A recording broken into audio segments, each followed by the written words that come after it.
Today we're talking about the fact that a lot of people, like you'll notice if you're on MyFitnessPal or any type of support group where people kind of encourage each other for getting good burns and things like that, often you look at the very high burn and you prioritize workouts that give you a higher burn over those that may give you a burn that's a little bit lower.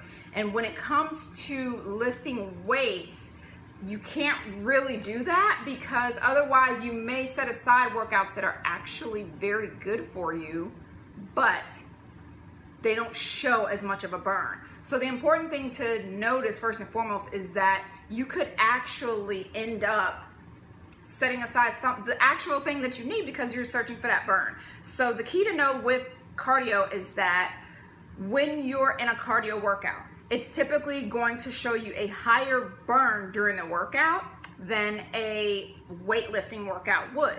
And that's because with cardio, what you see is what you get as far as the burn. So the burn that you see, like immediately when you stop exercising, that's it. With lifting, there is an afterburn that you're not going to see on the heart rate monitor right away. So it's going to show a lower burn like during your exercise and right after, but you're typically burning calories all day long because of that workout. So that afterburn is not shown on your heart rate monitor right away. So a lot of people they get frustrated, especially if you're used to doing cardio workouts, you're used to burning a specific amount of calories, and then maybe you switch to lifting because you hear that it's good for you, it's gonna help you get toned, it's gonna help you to increase your metabolism and build muscle. And so they start doing those workouts, but then it's disappointing when you see the burn. So if you're used to burning like 600 calories and then suddenly your heart rate monitor is telling you that you're only burning like 100, 150, like that's kind of disappointing, because you're like, well, now I have to either do longer workouts, or I need to, you're going to lean towards maybe like circuits or something like that, like things that are going to show you the numbers. So I just really want to warn you against chasing the numbers, because it's not always so like clear cut like that. So like I say, with cardio, what you see is what you get. With lifting and also with exercises like a HIIT type cardio, same thing. It may show less of a burn up front, because with something like HIIT, you're going to be burning more after the workout. So it's it's confusing at first, but when you understand that, you know that you're still really getting this benefit. Not to mention that if you're doing workouts that incorporate weightlifting, then you're building muscle. And when you're building muscle burns more calories all day long. So you want to build muscle because you're just going to be burning calories when you're just sitting on the couch later that day, and even on your days off, because of the muscle that you're building. So it's really, it's hard because we want something to show us how good we're doing. And with the heart rate monitor, like I say, we tend to start chasing that number. And when you're doing cardio, the number can kind of help you because of the fact that you'll know when your body is adapting to the cardio workouts, because a lot of times we talk about that, how when you're doing cardio only, after a while your body adapts and it's not changing anymore. So your heart rate monitor can help you with that, because you'll start to notice, okay, I'm doing the same amount of work, but I'm burning less calories. So it lets you know that your body has adapted to that cardio workout. But because you're not always going to see that with lifting, you can't compare your cardio burns to your lifting burns. They're apples and bananas, and that one doesn't necessarily mean that the other one is not working anymore. So very, very key when you're lifting is to still challenge yourself.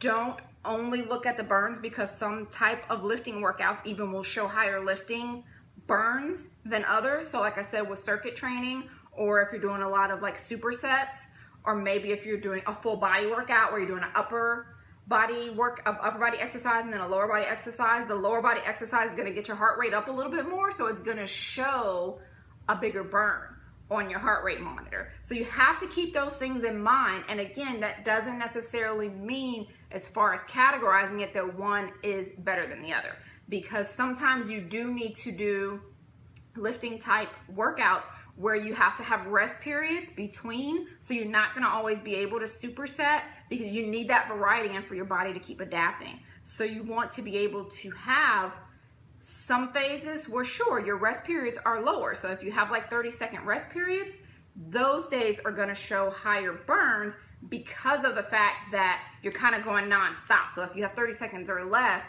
the burn may show higher. If you have like 60 seconds rest, then it may show a lower burn, but that means that you're in more of a muscle building type workout. So even though the burn shows lower, you're building muscle, which means you're going to burn more calories, period. Just as a human being, you're just going to burn more calories. The only reason I bring that up is because, like I say, I know for those of us who've always depended on our heart rate monitors, if we're really, really used to cardio, then it's confusing and it may make you want to kind of set the weightlifting aside because you're like, this is not even as impactful as my cardio.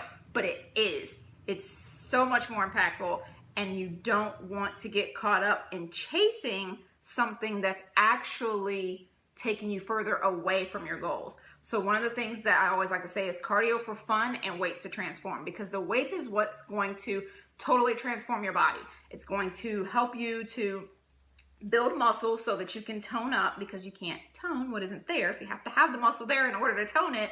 And it's going to help you to just become a calorie burning machine. You're going to burn calories all the time. So for someone like me who hardly ever lifts, the heart rate monitor doesn't help me as much. So I don't wear one.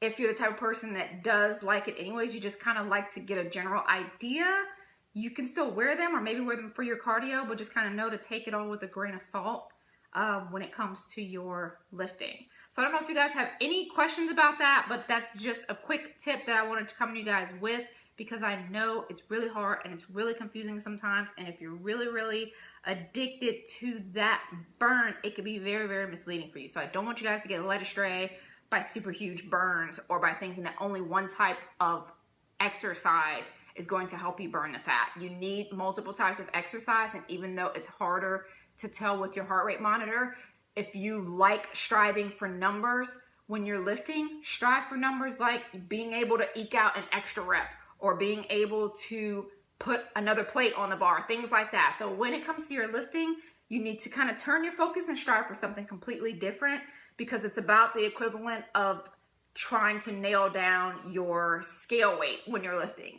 Because as we've talked about in previous scopes, you know, your scale weight is gonna fluctuate because of the fact that you're lifting, and then there's a little bit of water retention, and as you're building muscles. So just the way the scale is finicky, know that your heart rate monitor is gonna be skimpy as well.